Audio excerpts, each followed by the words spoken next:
What is going on, Raptors Nation? It is Luca here with an impromptu live stream.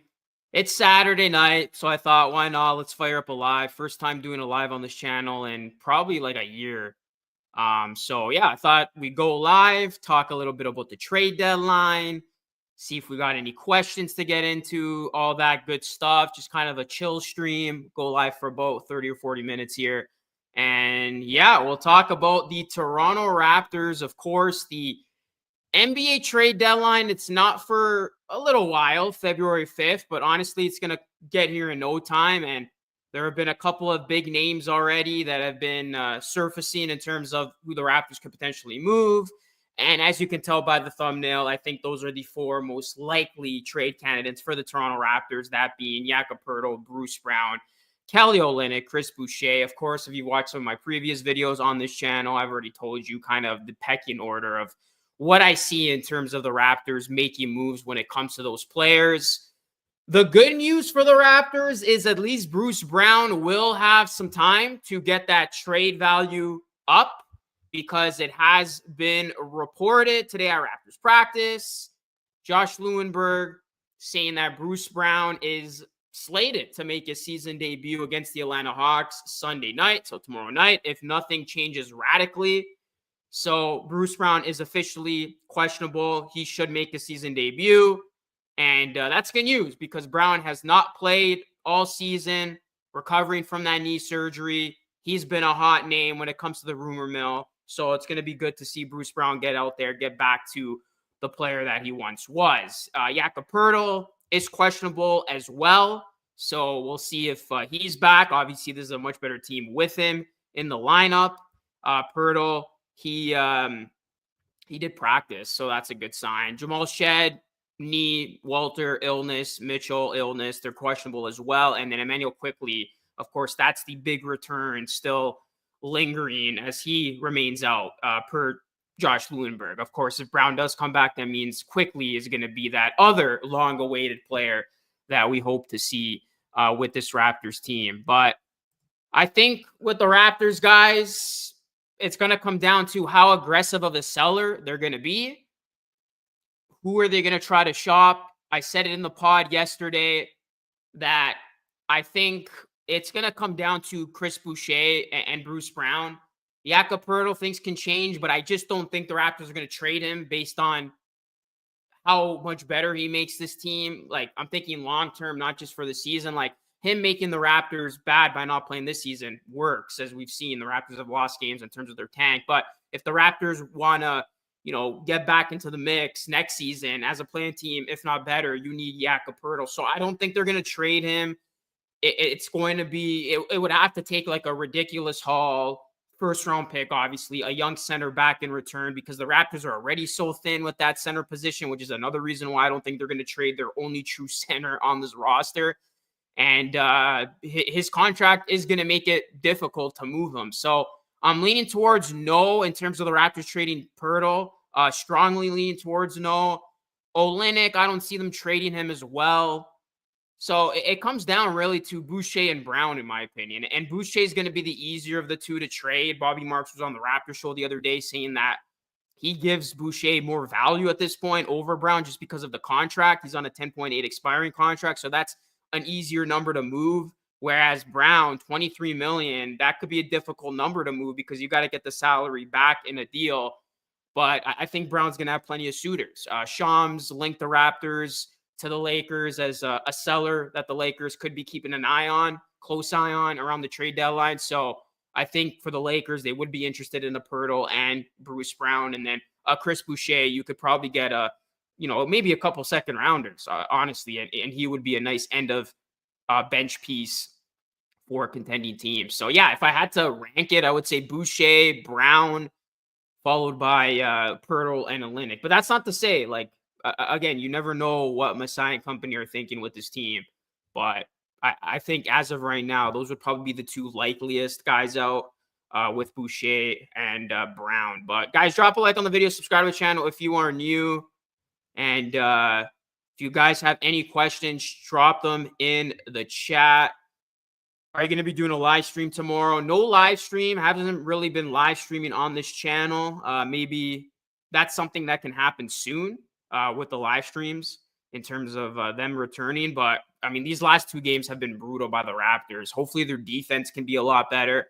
Reportedly, Darko Rajakovic held a longer practice than usual to kind of like fire these guys back up and get them out there playing at a much better level, because the last two games just not going to cut it in terms of the defense. It's been really, really bad. Like, they allowed 155 to the Grizzlies.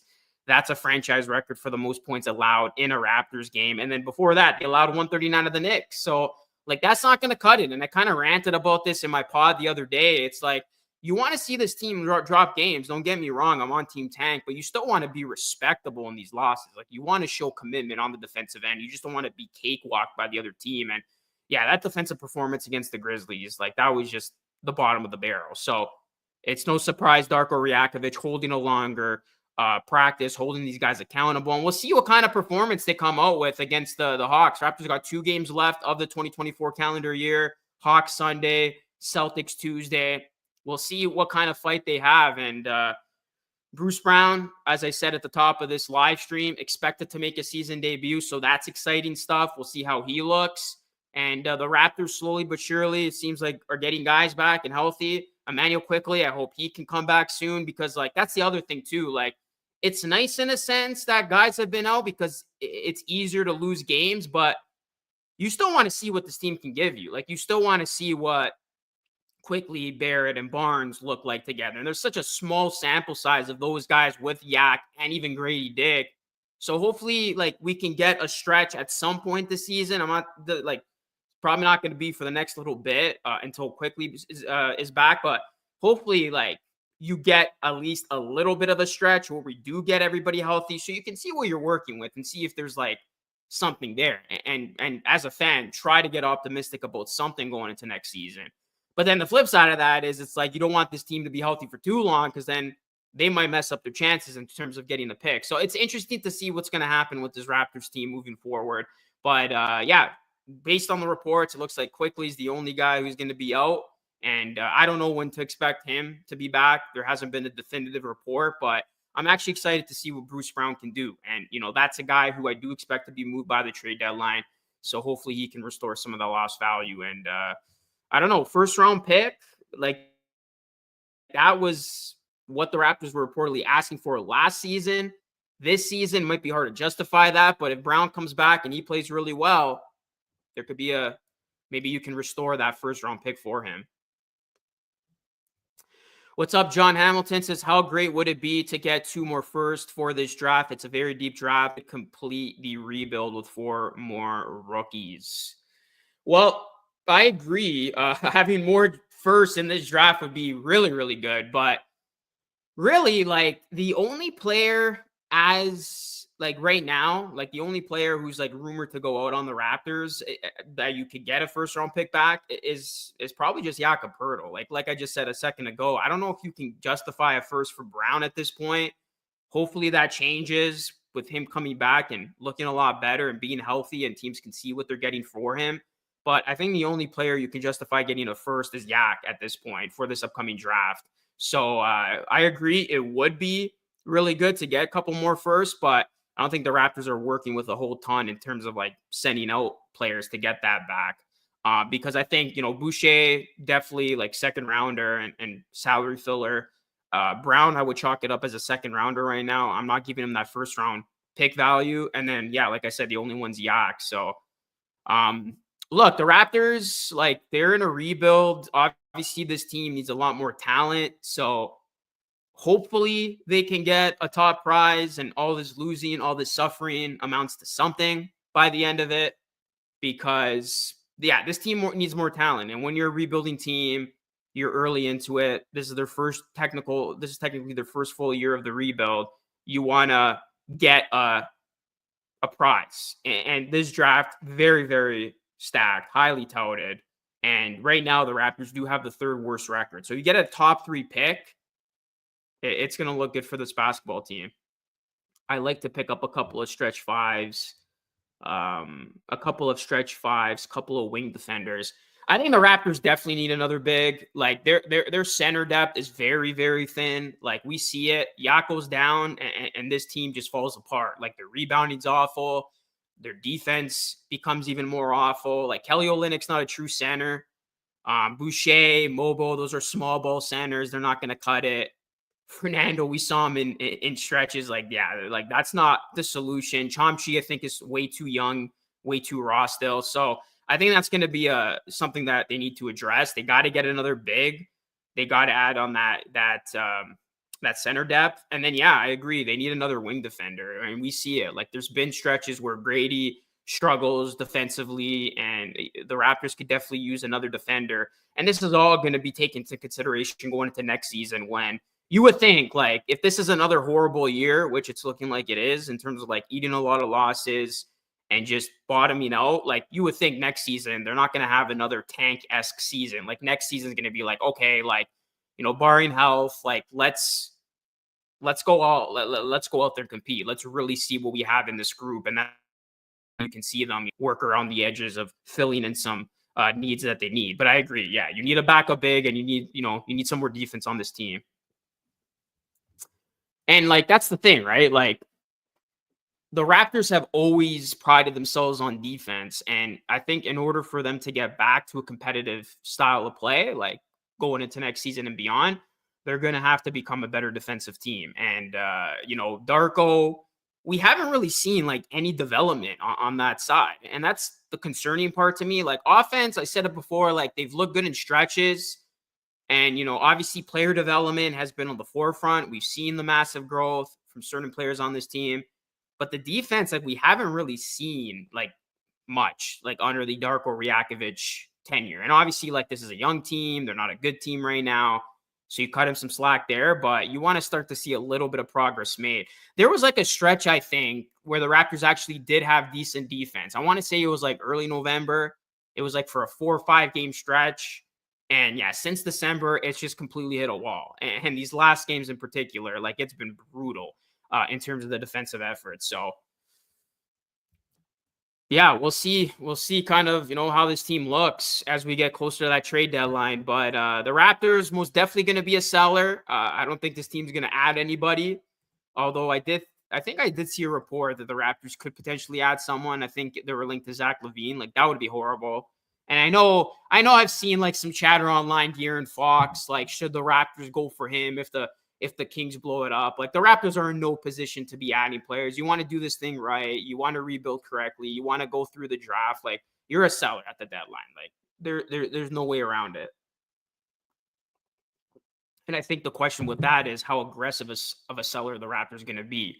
Are they going to make multiple deals? Because remember, Boucher is on an expiring deal, so he's an unrestricted free agent. If they don't trade him, like I don't see any world where Boucher's back. So like he's gone, he's free to sign with whomever. The same with Bruce Brown. Like you could, Bobby Marks talked about this more in detail on the Raptor show. If the Raptors could still explore sign and trade opportunities in the summer, so they don't have to, I guess, force something because he's on an expiring deal at the deadline if it's not to their liking. But there would be a huge possibility where the Raptors could end up getting nothing for him if they played that dangerous game of waiting and trying to find a sign and trade. So that's why, like with Brown in particular, I don't think there's any like world where he is a part of this team moving forward. You want to trade him. That's the big one. Like those are the two big ones because you want to get something for them. So with Boucher, I think it's an easy flip given his contract. But Brown's going to be the interesting one. What teams are going to be calling the Raptors for Brown? I think the Lakers make a lot of sense. I think the Denver Nuggets make a lot of sense. Obviously, that's where we won a championship. Like a lot of Western Conference teams that are kind of in that middle ground of trying to separate themselves because the West is just so stacked and so close right now, that those are going to be your Bruce Brown suitors. And Brown's just got to get back and play. Like we saw him play really well with Denver. He got that massive contract with Indiana. And then since coming to Toronto, really, it's just been frustrating for Brown, right? Like he hasn't looked himself. He's been injured. And then like he had the offseason knee surgery, which is good, but like the rehab has gone on longer than expected. Like remember, like it was initially reported that Brown was supposed to join the Raptors on that long road trip that they had, and he did not join them. So we're talking like a month after he was supposed to come back on this team. And that's if he makes his debut tomorrow. Like they say, barring a drastic last second change. So it's not even official.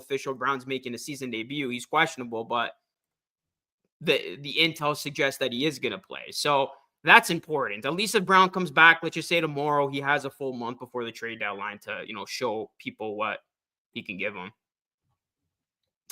But guys, let me know if you have any other questions. Drop a like, subscribe. First live stream on this channel. And if you guys know me from my personal channel, Luca Rosano, I've kind of swayed it into more general NBA content on that channel. And I thought, this channel would just be simply Raptor stuff, day-to-day stuff, podcasts, live streams, get back to the basics of what I used to do. And Raptors Nation has been awesome. I've been working with them for almost 2 years now. So go check out the website as well, raptorsnation.com. And yeah, this YouTube will be the hub for all live streams, all content, all videos.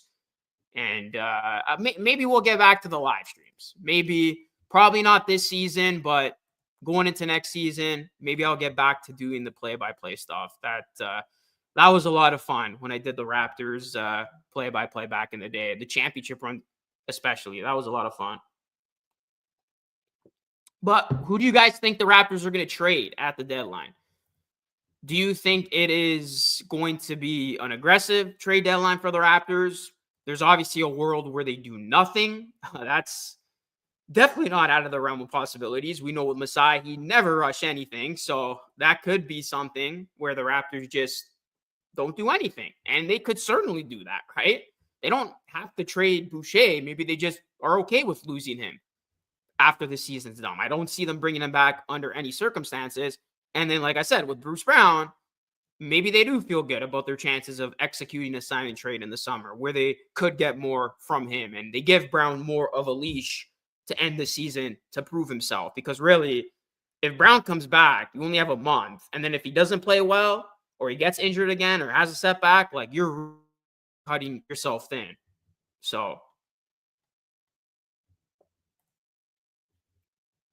is the defense this bad due to the lineups that we were putting out, or are players really that bad? Well, I said it a minute ago. I think not having a true center really, really hurts. Like Jakob Poeltl not being there, this defense, like they're already not a good defensive team, but they're not this horrible of a defensive team when at least Yak is out there, right? Because like Yak's that rim protector. He's a guy that at least can, get bored. So you're not allowing so many second chance points. Like Memphis had a ton of those. Edie was dominating inside. So at least when you have Yak, it's the presence there, right? You're grabbing more boards. You have a guy who stabilizes your rotation, stabilizes your starters, and he just serves as that extra help defender around the rim. So if the defender does get beat, at least he's there helping. But when you don't have him there, just everything falls apart. So I think it's a little bit of both. The lineup's got to be better. And then, when you do got a guy like Bruce Brown coming back, he's a better defender. When Quickly comes back, you're going to have a more stable lineup, stable rotation. Guys are going to go back to their natural positions. Because remember, like, we've even seen it. Like, RJ's operating the point, Scottie. So, like, that's kind of been clunky. And, like, guys have had to fill in for others because of so many injuries. So that's a big part of it. And once this team is fully healthy, guys can play their more natural position. But also, yeah, like I think you do have to help. You do have to also, when you are ready to compete, you're going to have to add another big. You're going to have to add another wing defender, as one of the commenters suggested earlier, which I agree on. So I think it's a bit of both. And that's why, like, at the same time, like, it's great losing these games if you're on Team Tank, but I do want to see what this team can give us in a healthy sample size. Like, I kind of don't want to wait a whole nother calendar year to see that going into next season. So again, like, hopefully we get that at some stretch towards the end of the season, whatever it may be. Like, I don't think Quickly's that far away, right? So, like, knock on wood, if nobody else goes out, we're probably going to get a fully healthy Raptors team. I would say at least like 2 weeks into the new year, like at least before February. So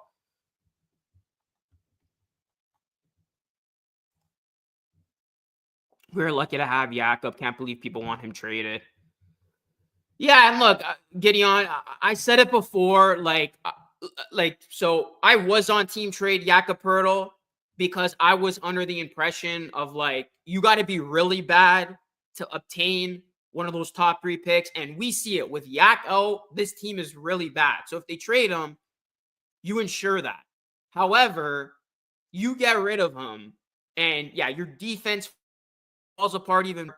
Who knows how long it's going to take to find his replacement? He stabilizes a lot of good things. And then I started thinking, okay, if the Raptors can still remain a bottom team without necessarily trading Yak, and then you're going into next season where you do add another top 5 pick in the draft, he becomes really good. Jacoby, Grady, they continue to get better. You got that core 3 healthy. And then you have, Yak there. Like, this team could be fun. I'm not saying this team's going to, get a top 6 playoff spot or make noise in the playoff, but that's a fun team, right? So that's the thing. Like, if you trade Yak, it always came down to the asking price for me. Like, you have to get a home run trade. Like, you got to get, like, such a haul that, like, you're like, wow, I can't believe the Raptors pulled that off. And we know Masai Ujiri does that usually in deals. Like, he doesn't undervalue his players. That's the one thing I'll say about Masai. And I know people are upset about that Siakam trade, but, like, that trade might end up looking really good when it's all said and done. Depending on what the Raptors get back in that Brown deal. They got Jacoby, who looks really, really good. They were able to flip one of the picks to get Abaji, who looks really, really good as well. And then, if that 2026 first-round pick pans out, if the Pacers are bad next season, like, you're really laughing. So that's the thing with Masai. He doesn't undervalue his players. So unless it's a home run haul, I really don't see them trading him. And like then you're at a loss for a center. Like, if you trade him, you're going to spend a lot of time trying to find his replacement. So unless it's a haul where you get, a first and like a very intriguing young center prospect who is going to be good, yeah, I don't see them trading him. And again, if the Raptors can survive being a bad team with him still on the roster, that's the best case scenario here. But like, you're not going to, and maybe they are, like, maybe with this recent groin injury, like, they have taken things very, very slowly. Maybe he could have returned 2 games ago. I don't want to assume things, but maybe that's what they're doing with these injuries. But with Yak back, we'll see if he returns against the Hawks. It is a much better team. The numbers are there. Josh Lewenberg, let me see if I can find it, actually. He had a pretty good stat with Jakob Poeltl. I think I retweeted it.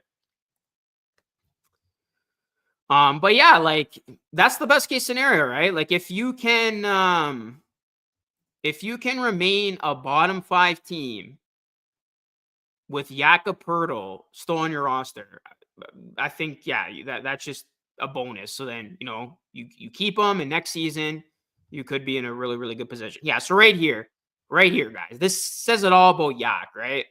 4-33 without Poeltl over the last 2 seasons. So you trade him, you ensure you're very, very bad. It's a minus 13.4 point differential. They're 28-48 with him, 2.9 differential. So they're winning a lot more. And when he plays, they're in a lot more games. They're far more competitive. So I think that's why so I know you said I can't believe people want him traded. I think that's why a lot of people see value in trading him, because you ensure this team is going to be bad for the rest of the season.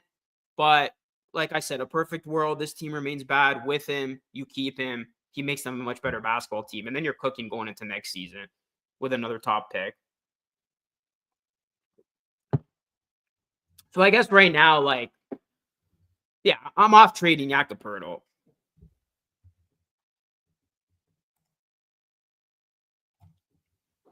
No, I haven't seen his game. I'll be honest. He reminds me of OG 6'8", 230. That's pretty good. OG's killing it with the Knicks. Get rid of Boucher. Yeah, I agree with that 100%. Like, Boucher, it's going to officially mark an end of an era in Toronto, though, right? Like, lone member of the 2019 Raptors team. So once he's officially gone, it officially closes that chapter. But yeah, look, Boucher, he's meant a lot to this team, but he makes no sense with this team anymore. Even when he plays, like, he doesn't make sense playing because it's taking away minutes from the other younger players on this team, right? So that's like Brown too. Like, you don't want Brown playing, and then that takes up minutes from other young guys, a Jacoby Walter, a Shed, a Mobo. And that's why, yeah, Boucher, you're going to trade him. Hopefully you could get, yeah, like, I think you could definitely get a second for him. And I think he will have some value. Like, Boston, that's a team to look out for. That's a team that Jake Fisher reported last year of having interest. I think that's a team that makes sense. Like a team like that, team looking to make a deep playoff run, they need another bench guy. Boucher, right? Like he hustles, can knock his 3-point shooting for his size, and he guards the perimeter fairly well. So you play him 15 minutes a game from off the bench if you're a contender. I think it makes a lot of sense for a lot of contending teams. Bruce should get back 2 seconds. Chris could get 1 second. Davion 1 second. Kelly a couple seconds. Jakob could get maybe could maybe get 2 late firsts. Let me see. Yeah, I generally agree with that. I think Bruce, like he's not a first round player. Maybe you could let go 2 seconds. Chris 1. I agree with that. Yeah, Davey. You know what? That's another name too. I know he's a restricted free agent. Maybe the Raptors flip him. I don't see them trading him, but yeah, that seems like pretty good guess for Davion if he does go. Kelly, I would still put it as a second. I wouldn't say a couple seconds. And then Yak, I would just say you get a first round pick. I don't think you'll fork over 2, even if they are too late first. Maybe a first and a second, but that's it's pretty good. Bigs are rare to find. Yeah, that's the thing. Like true bigs, right? So that's the other part of it. You trade him, like who knows how long you're gonna take. Like if the Raptors had another up and coming big who was close, I would say yeah, like you can justify more trading him. But I just laid out their center depth, like it's non-existent. Like Chomche's not. He's still like far away. Like he's a project. Like he can become very good. I see the comps to Serge Ibaka, why people make those, but he's still really raw. It's very unfair to be like, okay, Chomche's our guy. He's our center for the future. So trade Poeltl. Like he's not going to be ready next season. Like he's still a couple years away. And then outside of that, like the Raptors got nothing there, and we've seen it, right? In these devastating losses, like they literally have nothing there. Like the small ball center has not worked compared to when Yak's out there. Can we trade Olynyk, please? Says Steve. I don't see them trading him. I just see the Raptors, especially if they trade Boucher, I think they see value in having at least like one veteran guy in the locker room. But I know he hasn't been necessarily playing well. Like he couldn't grab a rebound in that last game, man. Like that's the problem about Olynyk. He can stretch the floor, help your bench with its scoring, but he's not grabbing boards. That's why we gave up a first rounder from Yak, you mean, right? What's up, 2003 MJ? Do you think this team will be good next season? I mean, yeah, like define good. Top 6 team? No, I don't think they're going to be there, but certainly the play-in. 8 seed, 7 seed. Like there's a world, right? Like you add another top talent. Again, guys go back to their natural position. You don't trade Yak. Everybody's healthy. You add maybe another big, like a backup big. Like we saw, right? When this team's fully healthy, they're a 9th or 10th seed. Like they're a last of the playing team. And we saw them playing at that capability when Scottie came back initially before Yak went down and other guys started going down. Like when they're healthy, like they're a 9th or 10th seed in the East. So yeah, like if they're all healthy, you add another top pick, he becomes a stud or he shows improvement in his first season, because I think it's unfair to think he's going to become a stud in his first season. It's very rare you get a player like that, like a generational player. But like Scottie was rookie of the year. He contributed right away. So maybe you get lucky again, right? But yeah, I think going into next season, you add a top pick, 7-8 is in play, especially with how weak the East is. I wouldn't readily say top 6, but who knows? Maybe they do take a Orlando Magic type leap next season if all goes well. And I want to see Quickly play too. I think a lot of people are, I don't know, maybe I'm wrong on this. Maybe you guys can tell me. How do you feel about Quickly? Like, is it fair to say there's some people who are nervous about him? Like, I know he's only played in 3 games. He's been sidelined.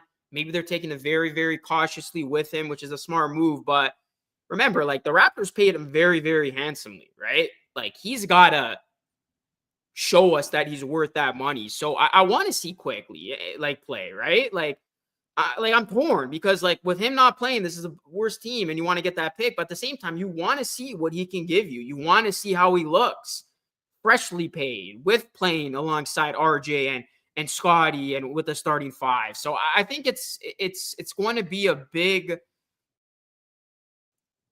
uh, it's going to be something big to look at with quickly and to see how he plays, to see if he's made progressions in this game. Because I think it's safe to say RJ's knocked it out of the park. Like, I know you could talk about some of his shortcomings defensively, the inconsistency at times, especially on the road more earlier in the season. Like overall, he's been standout and he's really been playing well.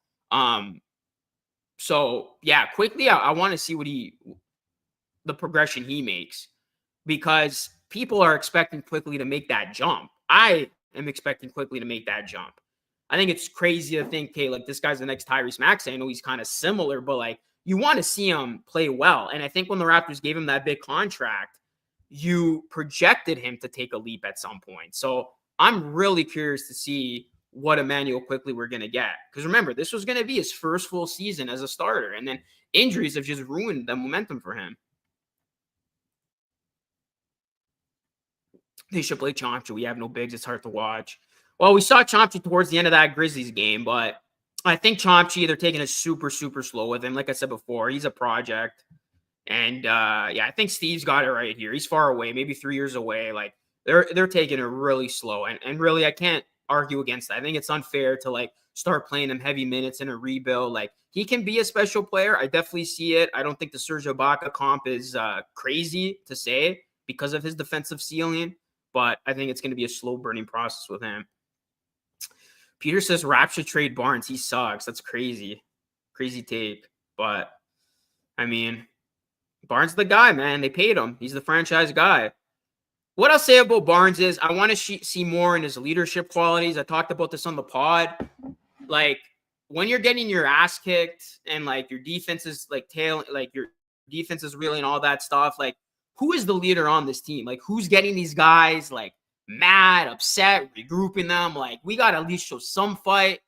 And I know they're in the rebuild. Maybe that factors in because you're already demoralized going into some of these games because you're so shorthanded. You're not expected to win. You're such a huge dog. But I want to see the leadership from Scottie, like, go to that next level, because that's what we're expecting. He's shown signs of that. I'm not saying he's never shown that he can be a leader, but when you are getting your butt kicked, somebody's got to emerge on this team of getting everybody on the same page. And I think right now I haven't been seeing it. And maybe that's going to change when the Raptors are competitive again. They're in some of these games that mean something, because right now these games mean nothing. But that's what I'm looking, especially when you have him as your franchise guy. You've paid him really well. You've set him up. Obviously, like, his numbers have been there. He can be an elite two-way player. And, defensively, he can be one of the best defensive players, I think. Offensively, we see what he can do. So hopefully when Quickly comes back, it alleviates a lot of those playmaking duties. He can go back to kind of being more of like a scorer. And at times I want to see Scottie Barnes be more aggressive. I want to see him look more like, the initiator of you give him the ball and go off, because we saw it last season a lot. Like the one game that always sticks out in my head is that epic masterclass he had against Wemby. That was a fun duel. And Scottie showed us that he can be that guy. Give him the ball, let him go to work. That guy you can count on late in games. And I want to see more of that. And I really feel like since the Raptors brought Quickly and RJ in, we've seen more of like a hub Scottie playmaker, like a guy who can do everything. And that's fine. But I think Scottie can be more of that, like, smart offensive player, not force threes. Like, I want to see him be more aggressive. I want to see him attack. I want to see him get inside, like really be that guy. And I think that's important to know, because if he's not going to be that 1A, like, the Raptors got to eventually get that, because, like, I know a lot of people always saw Scottie as being like a complimentary player, that 1B type player. And, when he does play a little bit of that game where he can impact the game in so many ways, I see that. But I know he's got that other side in him, because we saw it so many times last season where he was putting up those crazy numbers, offensive scoring output. So I want to see more of that from him. And again, the leadership. But yeah, to say like trading him, that's just crazy. There's 5 good to great centers from picks, 10 to 45, Danny Wolf. Well, that's if the Raptors somehow get another first, but they're definitely not going to draft a center if they end up with a top 5 pick. But yeah, maybe they use a second. Maybe that's where that's where the second rounders are important, because maybe you can snag your backup, like another center with your depth chart in that second round.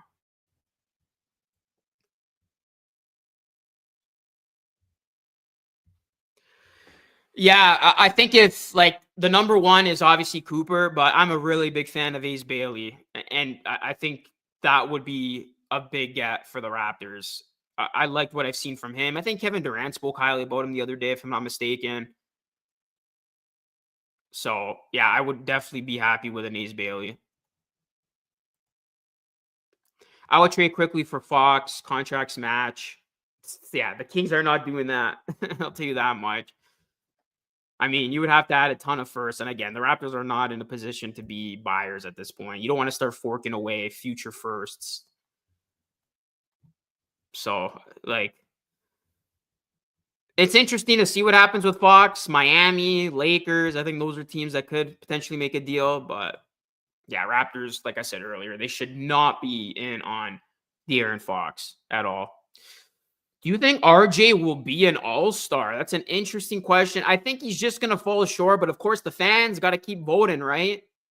I haven't really looked at like the all-star scope, but I think he and Scottie may fall short, but they've been playing well, man. Like, their numbers, yeah, you could call it like they're just taking advantage of the Raptors being shorthanded and all that stuff, but RJ has definitely taken his game to another gear. That's clear to see. Scottie was playing at a very high level before his most recent injury, which he came back sooner than expected. So keep voting him in.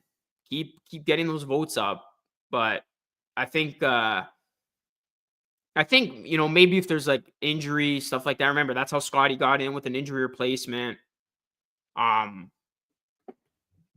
But yeah, RJ, I think with RJ, he's definitely taken his game to another level, which is nice to see.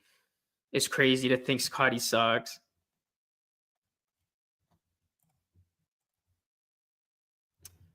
We'll see with the All-Star game, because like I'm trying to think off the top of my head here. Like Franz Wagner, Paulo Banchero. I think Paulo's going to be back soon. Franz is probably going to be out for a while, so that's going to open up a spot. So there could be a world that the Raptors do have an all-star this season. I don't think they're going to get 2, though. I don't think they're going to get both RJ and Scottie.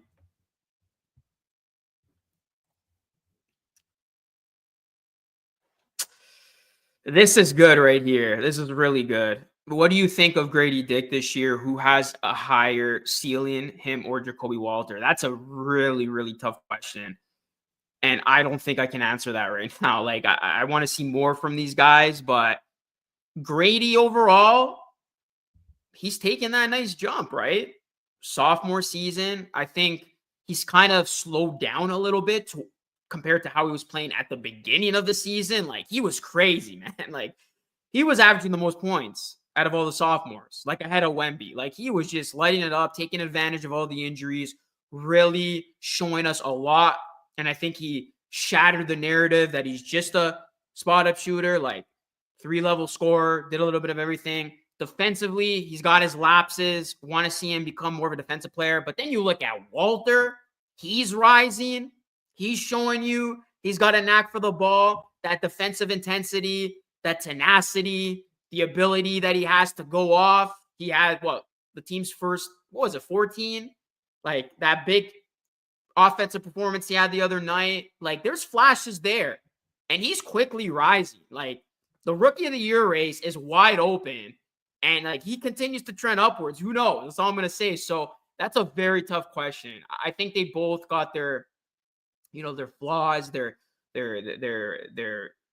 strengths of their game. But I think it's a good problem to have, right? Grady, Jacoby, whoever you see being the better player, I think there's a world where, you want to see more of them play with each other.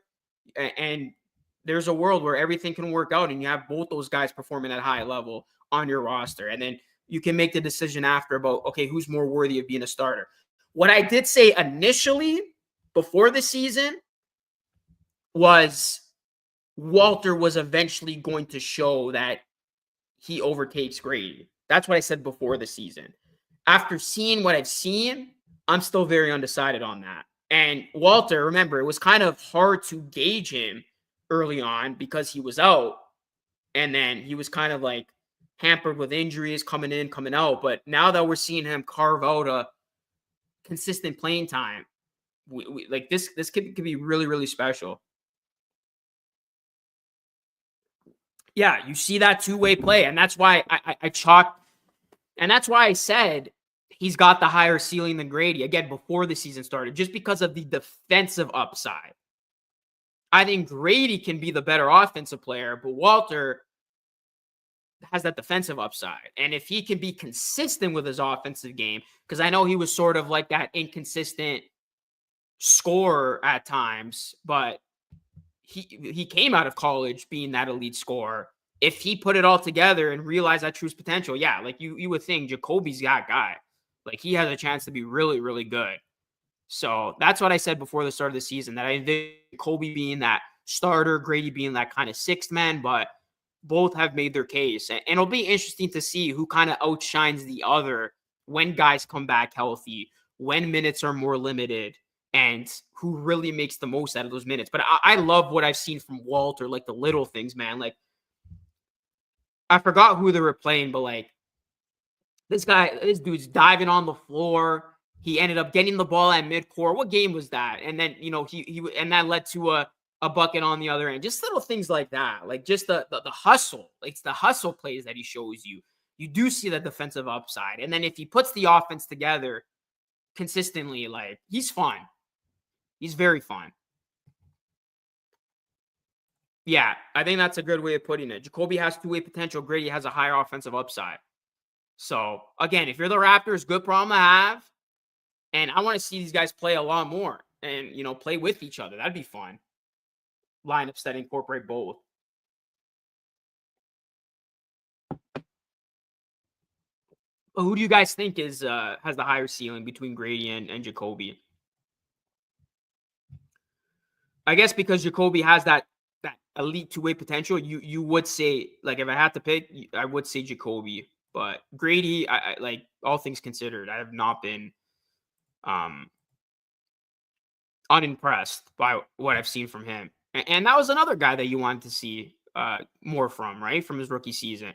I remember, like, when he got off to the horrible, like, start for his rookie season, and this is myself included, we all got kind of worried about him. And I guess that just, like, goes back to the fact that you got to be patient with these young players. Like, not everybody's going to knock it out of the ballpark in their first season. Like, there's not, like having a Scottie Barnes win the Rookie of the Year and contribute right away. Having, obviously, Victor Wembanyama is an exception because he's just a unicorn. But, like, a Banchero, like, those are anomalies, right? Like, when you're talking about other guys that go in the first round, like, they take time. And sometimes you really see what they can give you in their third or fourth season. In the first couple of seasons, they're just scratching the surface.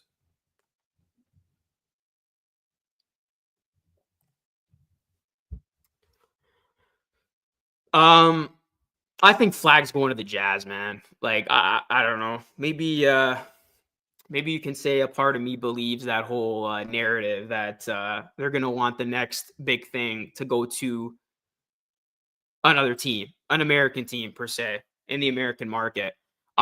Look, Flag would be awesome. I hope the Raptors win it and they get him. I think you definitely will make it work. And you got to then you got to ask yourself what happens with the lineup, right? Who goes to the bench? Like, and really that is going to be a conversation to have, whether it's him or another top 3 player in this draft. Like, who goes to the bench? Who you starting? But Flag with Barnes, like, that's so intriguing. And you feel really good if you're a Raptors fan about, like, this team once again entering contention sooner rather than later. But I don't know. Maybe I'm being pessimistic. I don't see I don't see the NBA giving the number 1 pick to the Raptors again. But who knows? I mean, everybody's due. The Raptors haven't won it since 06. They had Bargnani, so this would be great if the Raptors do get the number 1 pick. I hope I'm proven wrong. I hope they do get the number 1 pick. But if I had to make a prediction, I see the Jazz snagging Flag. Or the Wizards, actually. Sorry, the Wizards. I don't know why I said the Jazz. The Wizards. I think Flag goes to DC. I don't know. I see that storyline.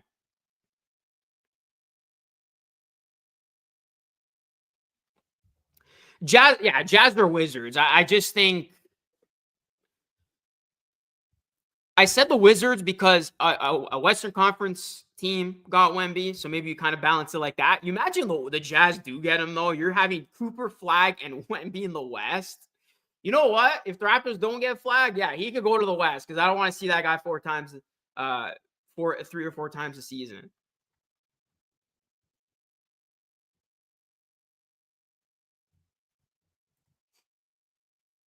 Jacoby easily for having the higher ceiling. Yeah, he looks really good. I want to see more from Jakob Poeltl. I want to see more minutes. I've really enjoyed. So, yeah, like that's definitely, I guess, an easy take for some to say that Jacoby's got the higher ceiling than Grady. And again, I think it's the defense that makes it a no-brainer when you talk about like their long-term outlooks. I saw something here. I missed it. Oh, here it is. I hope Battle gets signed to a decent contract. I see a real player there. He's been shooting it generally well, so you always need shooting. It's been a nice little story with Battle. You're right, it takes time. I think he will go to the Jazz too.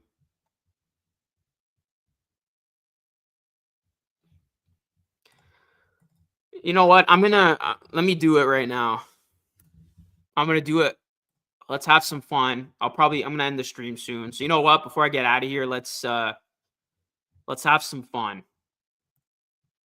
Let me see. How do I share my screen here? Let me know if you guys have any more questions before I wrap up this live stream. I'm going to try to go live more often. It's a lot of fun, chatting with you guys.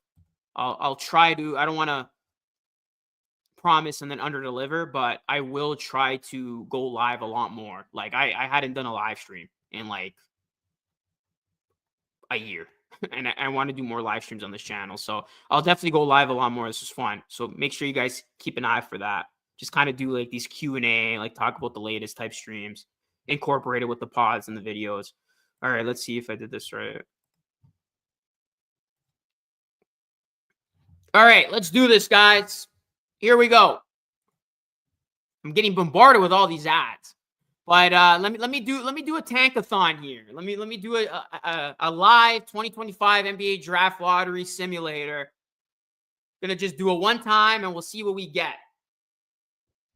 So as you guys see right now, the Pelicans, man, what the hell happened to the Pelicans, man?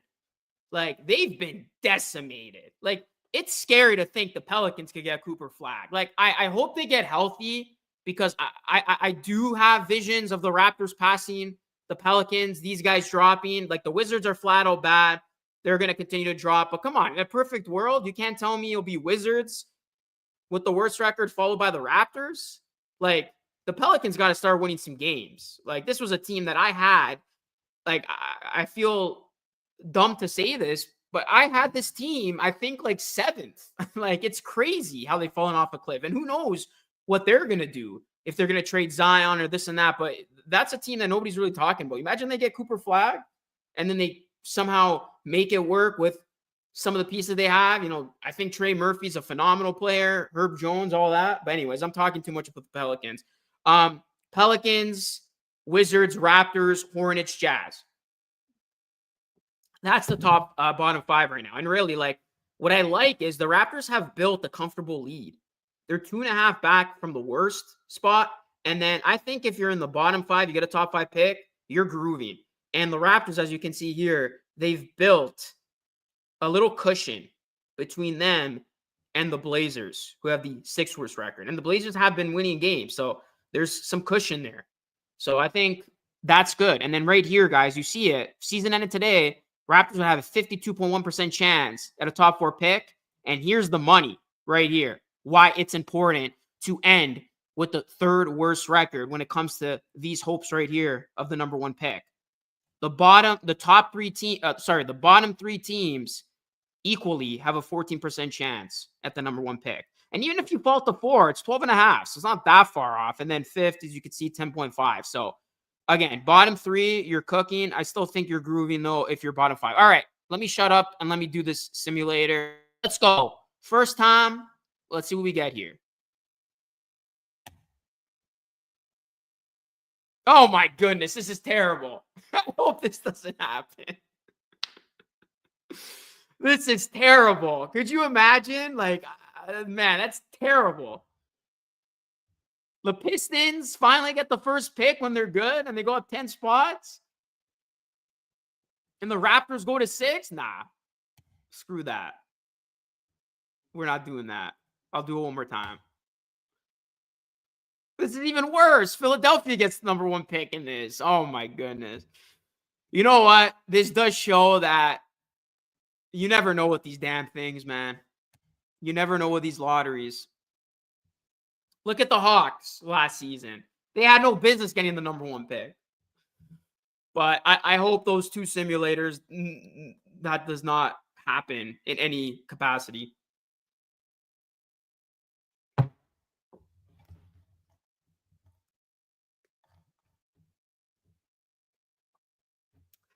Man, that's rough. So you know what's funny? The first ever time I did the simulation on Tackathon, I'm talking like ever in my life, because I never like cared to use it. The first ever time, and I posted it on X, I got the Raptors. Second and third time, as you can see, doing it with you guys, not a good result at all. Not even close. What do you think of our head coach? I don't think he's good at all. Yeah, there's a lot of skepticism about Darko. My ultimate prediction is I think Darko is the short-term developmental coach, but he's not the coach that's going to bring this team back to relevancy. So however you want to take that, that's how I see it. I think for right now, he's okay. He's fine because he has shown a lot of player development. But when you want to see this team back in a prominent spot, I don't think he's the guy. Like, unless we really see this team make drastic improvements defensively. But the offense has been fun at times. The player development, can't knock that at all. But the defense has really been concerning. So, and, you know, just kind of his overall tactics, some of his lineup changes, questionable decisions in game, like the little things too, like use of the timeout, use of his challenges. Like, so that's how I see Darko. Like, I see him as just kind of like that bridge coach where, like, for the rebuild, he's your guy. But when this team is ready to take that next leap and get back to contention, hopefully that's sooner rather than later. I think that's when they'll make another change. By the way, I can't believe the Kings fired Mike Brown. I'm a huge fan of Mike Brown.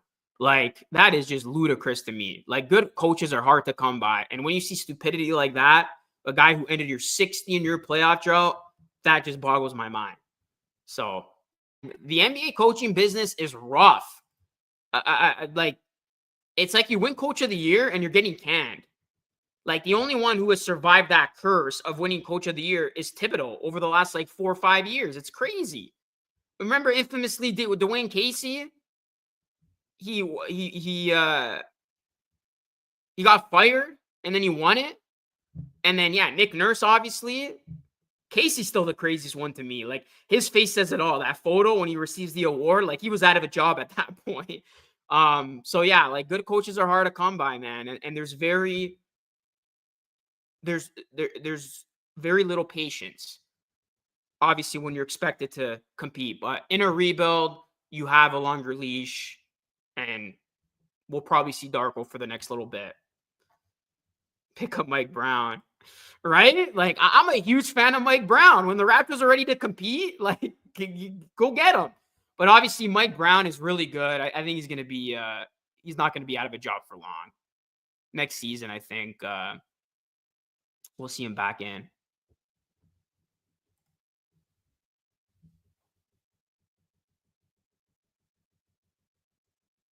Wow.